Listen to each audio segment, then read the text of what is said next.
നമുക്ക് കർക്കിടകം സ്പെഷ്യൽ മുതിരക്കഞ്ഞി എങ്ങനെയാണ് തയ്യാറാക്കിയിട്ട് എടുക്കാമെന്ന് നോക്കാം. ഒരുപാട് ആരോഗ്യ ഗുണങ്ങൾ അടങ്ങിയിട്ടുള്ളൊരു കഞ്ഞിയാണ് ഇത്. ഇതുണ്ടാക്കിയെടുക്കാൻ വളരെ എളുപ്പമാണ്. ഒട്ടും കയ്പില്ലാത്ത രീതിയിലാണ് ഈ ഒരു കഞ്ഞി ഞാനിവിടെ തയ്യാറാക്കിയിട്ടുള്ളത്. അതുകൊണ്ട് തന്നെ കുട്ടികളൊക്കെ ഇത് കഴിച്ചോളൂ കേട്ടോ. അപ്പോൾ ഈ ഒരു മുതിരക്കഞ്ഞി എങ്ങനെയാണ് തയ്യാറാക്കിയിട്ട് എടുക്കാമെന്ന് നോക്കാം. വീഡിയോയിലോട്ട് കിടക്കണക്കായി മുന്നേറ്റ് നമ്മുടെ ചാനൽ ആദ്യമായിട്ട് കാണുന്നവരൊക്കെ ഉണ്ടെങ്കിലും സബ്സ്ക്രൈബ് ചെയ്ത് സപ്പോർട്ട് ചെയ്യണേ. കൂടെ തന്നെ ബെൽ ഓപ്ഷൻ ക്ലിക്ക് ചെയ്യാൻ മറക്കരുത് കേട്ടോ. അപ്പോൾ ഇതെങ്ങനെയാണ് തയ്യാറാക്കിയിട്ട് എടുക്കാമെന്ന് നമുക്ക് നോക്കാം. അപ്പോൾ ഈ ഒരു മുതിരക്കഞ്ഞി ഉണ്ടാക്കി എടുക്കാനായിട്ട് ഞാനിവിടെ 100 ഗ്രാം മുതിരയാണ് എടുത്തിട്ടുള്ളത്. ഈ ഒരു കഞ്ഞിയിൽ കൂടുതലായിട്ട് വേണ്ടത് മുതിരയാണ് കേട്ടോ. അപ്പോൾ ഞാനിവിടെ മുതിര കുതിർത്തെടുത്തിട്ടുള്ളതാണ്. തലേദിവസം തന്നെ വെള്ളത്തിലിട്ട് വെച്ചിട്ടുള്ളതാണ് കേട്ടോ. അപ്പോൾ തലേദിവസം തന്നെ വെക്കണമെന്നില്ല, ഒരു 2-3 മണിക്കൂർ വെള്ളത്തിലിട്ട് വെച്ചാലും ഇത് നല്ലോണം തന്നെ കുതിർന്നിട്ട് കിട്ടും. പിന്നെ കഞ്ഞിയൊക്കെ ഉണ്ടാക്കുമ്പോൾ നല്ലോണം കുതിർത്തെടുത്തിട്ട് വേണം കഞ്ഞി ഉണ്ടാക്കിയെടുക്കാനായിട്ട്, എന്നാലാണ് ഇത് പെട്ടെന്നൊക്കെ വെന്ത് കിട്ടുക. ഇനി നമുക്ക് ഈ ഒരു കഞ്ഞിക്ക് വേണ്ടിയിട്ട് വേണ്ടത് നവര അരിയാണ് കേട്ടോ. അപ്പോൾ ഞാനിവിടെ ഒരു 3/4 കപ്പോളം നവര അരി എടുത്തിട്ടുണ്ട്. കർക്കിടക കഞ്ഞിയിൽ ഒഴിച്ചു കൂടാനാവാത്ത ഒരു അരിയാണ് കേട്ടോ ഈ ഒരു നവര അരി. ഒരുപാട് ആരോഗ്യ ഗുണങ്ങൾ അടങ്ങിയിട്ടുള്ള ഒരു അരിയാണ് കേട്ടത്. ഇനി ഇതൊന്ന് കഴുകിയെടുക്കാം കേട്ടോ. കഴുകിയെടുത്തതിന് ശേഷം പിന്നെ നമുക്കിത് കുതിർത്തെടുക്കേണ്ട ആവശ്യമൊന്നുമില്ല കേട്ടോ. അരി നമുക്ക് കഴുകി ഉടനെ തന്നെ വേവിക്കാനൊക്കെ ആയിട്ട് വെക്കാവുന്നതാണ്. അപ്പോൾ അരി നല്ലോണം തന്നെ ഞാനിവിടെ കഴുകിയെടുത്തിട്ടുണ്ട്. ഇനി ഇതൊരു കുക്കറിലേക്ക് ഇട്ട് കൊടുക്കാം. നിങ്ങൾ വിറകടുപ്പൊക്കെ യൂസ് ചെയ്യുന്ന ആൾക്കാരാണെന്നുണ്ടെങ്കിൽ ഇതുപോലെ കുക്കറിലൊന്നും വേവിച്ചെടുക്കേണ്ട ആവശ്യമൊന്നുമില്ല കേട്ടോ. മൺകലൊക്കെ ഉണ്ടെങ്കിൽ അതിലൊക്കെ വേവിച്ചെടുക്കുന്നതായിരിക്കും വളരെ നല്ലത്. അപ്പോൾ ഞാനിവിടെ ഗ്യാസ് അടുപ്പ് യൂസ് ചെയ്യണത് കൊണ്ടാണ് കേട്ടോ അതുപോലെ കുക്കറിലൊക്കെ ഇട്ട് ഒരു കഞ്ഞി ഉണ്ടാക്കിയെടുക്കണത്. അപ്പോൾ നവരരി കഴുകിയിട്ട് ഇട്ട് കൊടുത്തിട്ടുണ്ട്. ഇനി നമുക്ക് നേരത്തെ കുതിർത്തെടുത്തിട്ടുണ്ടായിരുന്ന ആ ഒരു മുതിര ഉണ്ടല്ലോ, അതുകൂടെ ഈ ഒരു കുക്കറിലേക്ക് ഇട്ട് കൊടുക്കാം. ഞാനിവിടെ മുതിര കുതിർക്കാനായിട്ട് എടുത്തിട്ടുണ്ടായിരുന്ന ആ ഒരു വെള്ളത്തോട് കൂടിയിട്ടാണ് ഇതിലേക്ക് ഒഴിച്ചു കൊടുക്കുന്നത്. മുതിര കഴിക്കുന്നത് വളരെ നല്ലതാണ് കേട്ടോ. അതിൽ ധാരാളം പോഷക ഗുണങ്ങൾ അടങ്ങിയിട്ടുണ്ട്. ഫൈബറൊക്കെ ഉള്ളതുകൊണ്ട് വിശപ്പൊന്നും ഉണ്ടാവില്ല കേട്ടോ അത് കഴിച്ചിട്ടുണ്ടെങ്കിൽ. അപ്പോൾ വെയിറ്റ് ലോസൊക്കെ ചെയ്യണവർക്ക് വളരെ നല്ലതാണ്. കൊളസ്ട്രോൾ നിയന്ത്രിക്കാനും ഷുഗർ കുറയാനൊക്കെ നല്ലതാണ് കേട്ടോ ഈ ഒരു മുതിര.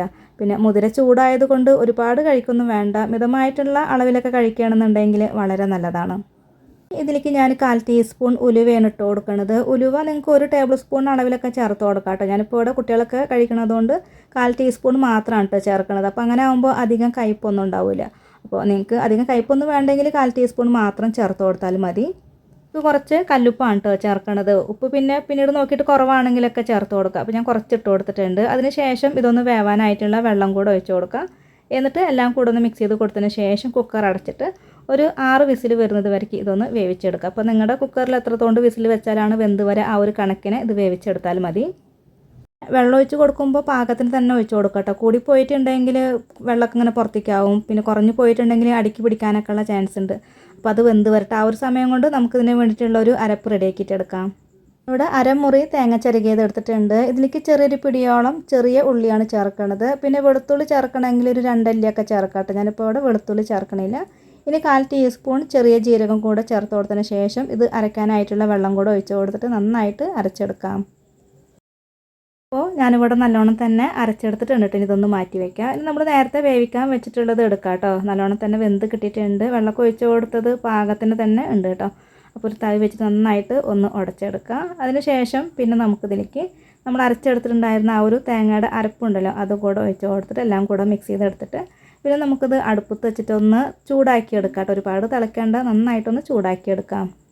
ആ ഒരു ജാറിൽ ഒരല്പം വെള്ളം ഒഴിച്ച് കൊടുത്തതിന് ശേഷം ഇതിലേക്കൊന്ന് ഒഴിച്ച് കൊടുക്കാം കേട്ടോ. പിന്നെ നിങ്ങൾക്ക് ഈ ഒരു കഞ്ഞി എത്രത്തോണ്ട് ലൂസിലാണ് വേണ്ടത് അതിനനുസരിച്ചിട്ടുള്ള വെള്ളം കൂടെ ഒഴിച്ച് കൊടുത്തിട്ട് വേണം കേട്ടോ ഇതൊന്ന് ചൂടാക്കിയിട്ട് എടുക്കാനായിട്ട്. അപ്പോൾ ഞാനിതിലേക്ക് കുറച്ച് വെള്ളം ഒഴിച്ച് കൊടുക്കുന്നുണ്ട്. എന്നിട്ട് എല്ലാം കൂടെ ഒന്ന് മിക്സ് ചെയ്തിട്ട് എടുക്കാൻ കേട്ടോ. നന്നായിട്ടൊന്ന് ഇളക്കി കൊടുത്തതിന് ശേഷം പിന്നെ നമുക്കിതൊന്ന് ചൂടാക്കിയെടുക്കാം. ഒരുപാട് ഇങ്ങനെ തിളച്ച് വരേണ്ട ആവശ്യമില്ല. ഇതൊന്ന് ചൂടായിട്ട് കിട്ടിയാൽ മാത്രം മതി. ഈ ഒരു സമയത്ത് ഉപ്പ് ഒന്ന് ചെക്ക് ചെയ്യാം കേട്ടോ. ഉപ്പ് കുറവാണെങ്കിൽ ഉപ്പൊക്കെ ചേർത്ത് കൊടുക്കാവുന്നതാണ്. അപ്പോൾ ഞാനിതിലേക്ക് കുറച്ച് ഉപ്പ് ചേർക്കുന്നുണ്ട്. ഉപ്പ് ചേർത്തിട്ട് എല്ലാം കൂടെ ഒന്ന് മിക്സ് ചെയ്ത് കൊടുത്തതിന് ശേഷം പിന്നെ അത് അടുപ്പത്ത് വെച്ചിട്ടൊന്ന് ചൂടാക്കിയിട്ട് എടുക്കുകയാണ്. ഇപ്പോൾ നല്ലോണം തന്നെ ചൂടായിട്ട് ഇങ്ങനെ തിളച്ച് വരാനൊക്കെ ആയിട്ട് തുടങ്ങിയിട്ടുണ്ട് കേട്ടോ. അപ്പോൾ ഇത്ര മതി. ഇനി ഇത് എല്ലാം കൂടെ ഒന്ന് മിക്സ് ചെയ്ത് കൊടുത്തതിന് ശേഷം ഇത് അടുപ്പിൽ നിന്ന് മാറ്റാം കേട്ടോ. എന്നിട്ട് നമുക്ക് ഈ ഒരു കഞ്ഞിയിലേക്ക് ഒരു താളിപ്പ് കൂടെ റെഡിയാക്കിയിട്ട് എടുക്കാം. ഒരു ചീനച്ചട്ടി അടുപ്പത്ത് വെച്ച് കൊടുത്തിട്ടുണ്ട്. നന്നായിട്ട് ചൂടായിട്ട് വന്നതിന് ശേഷം ഇതിലേക്ക് കുറച്ച് വെളിച്ചെണ്ണയോ അതല്ലെങ്കിൽ നെയ്യോ ഒഴിച്ച് കൊടുക്കാം കേട്ടോ. നിങ്ങൾക്ക് ഏതാണ് താല്പര്യം അതെടുക്കാവുന്നതാണ്. പിന്നെ ഈ ഒരു എണ്ണ ഒന്ന് ചൂടായിട്ട് വന്നതിന് ശേഷം പിന്നെ ഇതിലേക്ക് നമുക്ക് കുറച്ച് ചെറിയ ഉള്ളി വട്ടത്തിലരിഞ്ഞത് കൂടെ ചേർത്തിട്ട് നന്നായിട്ട് മൂപ്പിച്ചെടുത്തതിന് ശേഷം നമുക്കിതൊന്ന് കഞ്ഞിലേക്ക് ഒഴിച്ച് കൊടുക്കാം കേട്ടോ. പിന്നെ ഇതുപോലെ നിങ്ങൾക്ക് താളിച്ചിട്ട് ഒഴിക്കാൻ ഇഷ്ടമല്ലെങ്കിൽ വേണ്ട കേട്ടോ, അത് നിർബന്ധമല്ല. ഇഷ്ടമുണ്ടെങ്കിൽ മാത്രം ഇതുപോലെ ചെയ്താൽ മതി. ഉള്ളിയൊക്കെ നന്നായിട്ട് മൂത്തിട്ട് അതിൻ്റെ കളറ് മാറി വരുന്നത് വരയ്ക്ക് വേണം കേട്ടോ ഇത് വെളിച്ചെണ്ണയിലൊക്കെ ഇട്ടിട്ട് താളിച്ചിട്ട് എടുക്കാനായിട്ട്. ഇതുപോലെ ആയി കഴിഞ്ഞാൽ പിന്നെ നമുക്ക് ഈ ഒരു കഞ്ഞിലേക്ക് ഒഴിച്ച് കൊടുക്കാം. അപ്പോൾ വളരെ എളുപ്പത്തിൽ ഉണ്ടാക്കിയെടുക്കാൻ പറ്റുള്ള നല്ല ഹെൽത്തി ആയിട്ടുള്ള ഈ ഒരു മുതിരക്കഞ്ഞി ഇവിടെ തയ്യാറായി കഴിഞ്ഞു. ഇത് ഒട്ടും കയ്പില്ല കേട്ടോ. അതുകൊണ്ട് തന്നെ കുട്ടികളൊക്കെ ഇത് ഇഷ്ടത്തോടെ കഴിച്ചോളും. നല്ല രുചിയും മണമൊക്കെ ഉള്ള നല്ലൊരു കഞ്ഞിയാണ്. അപ്പോൾ ട്രൈ ചെയ്ത് നോക്കാം കേട്ടോ. ഈ ഒരു കർക്കിടക മാസത്തിൽ ഇതുപോലൊക്കെ തയ്യാറാക്കി കുടിക്കുകയാണെന്നുണ്ടെങ്കിൽ ഒരുപാട് നല്ലതാണ്. നമുക്ക് ചമ്മന്തി കൂട്ടിയിട്ടോ അതല്ലെങ്കിൽ പപ്പടം കൂട്ടിയിട്ടോ കഴിക്കാം കേട്ടോ. ഞാനിവിടെ പപ്പടം ചുട്ടെടുത്തിട്ടാണ് കേട്ടോ കഴിക്കണത്. അപ്പോൾ ഒരു പ്രത്യേക ഒരു ടേസ്റ്റാണ്. ട്രൈ ചെയ്ത് നോക്കാം കേട്ടോ. എന്നിട്ട് അഭിപ്രായങ്ങളൊക്കെ അറിയിക്കുക. ഇന്നത്തെ വീഡിയോ എല്ലാവർക്കും ഇഷ്ടമായിട്ടുണ്ട്, ഉപകാരമായിട്ടുണ്ട് എന്ന് കരുതുന്നു. വീഡിയോ കണ്ട് സപ്പോർട്ട് ചെയ്ത എല്ലാവർക്കും ഒരുപാട് നന്ദി.